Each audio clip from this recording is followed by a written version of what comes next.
ရမဲကိုအလကားပြီးနောက်မခေါ်ဘူးလို့ဒဲဆော်လိုက်တဲ့မော်ရီဟိုဥရောပဘောလုံးလောကရဲ့အကြီးမားဆုံးပြိုင်ဆိုင်မှုဖြစ်တဲ့အက်ကလစီကိုတမိုင်းချောင်းမှာအခုချိန်ကစပြီးတော့နောက်ထပ်စိတ်လှုပ်ရှားစရာအခန်းဆက်တစ်ခုကိုပြည်သက်တွေမြင်တွေ့ကြရတော့မှာပါအကြောင်းရင်းကတော့စိတ်သက်စစ်စင်ရေးတွေမှာပြိုင်ဘက်ကင်းတဲ့နီးပြကြီးဂျိုဆေးမော်ရီဟိုတယောက်ရီယယ်မက်ဒရစ်တင်းစီကိုတကြောပြန်ရောက်ရှိလာလို့ပါပဲပြန်ရောက်ချင်းမှာပဲစပိန်မီဒီယာတွေကဘာစီလိုနာရဲ့အဖိုးရန်ရနာလေးတမဲရမယ်နဲ့ပတ်သက်ပြီးတော့မေးခွန်းထုတ်လာချိန်မှာတော့မော်ရီဟိုကထုံးစံတိုင်းပဲအားလုံးကိုပါဇက်ဟောင်းသားဖြစ်သွားစေမယ့်ပြတ်သားလာတဲ့တုံ့ပြန်မှုတစ်ခုပြုလုပ်သွားခဲ့ပါတယ်မော်ရီဟိုကမာနာကြီးပြီးတော့ပြတ်သားသူတယောက်ဖြစ်ပေမဲ့ဘောလုံးညံဤပါရမီကိုအကဲဖြတ်တဲ့နေရာမှာတော့အမြဲကန်တယောက်မဟုတ်ပါဘူးအသက်အရွယ်နဲ့မလိုက်အောင်ကဘာဆင့်ခြေစွမ်းနေပြသနေတဲ့ရမဲရဲ့အကြီးတွေကိုသူကောင်းကောင်းကြီးတည်ထားပါတယ်အင်တာဗျူးမှာမော်ရီဟိုကရမဲနဲ့ပတ်သက်ပြီးတော့အခုလိုမျိုးအရင်ဆုံးချီးကျူးသွားခဲ့ပါတယ်လက်ပဲရမဲကတကယ်မှခြေစွမ်းထက်မြက်ပြီးအလားအလာကောင်းတဲ့ကစားမတယောက်ဆိုတာကိုဘယ်သူမှညင်းလို့မရပါဘူးသူကဘာစီလိုနာအတွက်တကယ်မှကြီးမားတဲ့အနာဂတ်တစ်ခုပါလို့သူကဆိုပါတယ်ဂျီစီကာကမော်ရီဟိုရဲ့ယဉ်ကျေးမှုကိုပြသနေတာပါပြန်မဲ့ကစားမဖြစ်နေလို့အကြောင်းမဲ့တက်အပုတ်ချတာမျိုးမလုပ်ဘဲနဲ့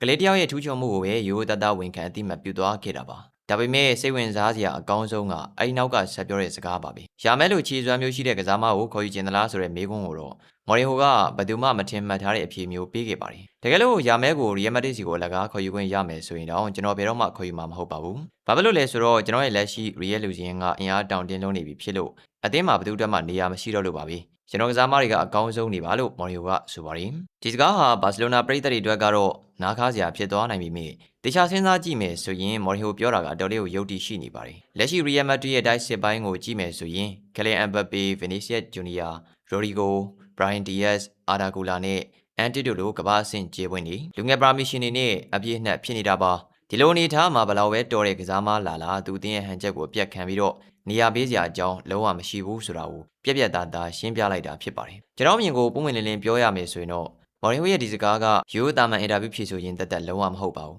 ဒါနီးပြတယောက်ရဲ့အမြင်မားဆုံးသောဝေလဲကန်းစီမံခန့်ခွဲမှုအမှုပညာတရက်ပါပဲကျွန်တော်ကစားမတွေကအကောင်းဆုံးနေပါဆိုတဲ့သူ့ရဲ့စကားတစ်ခွန်းက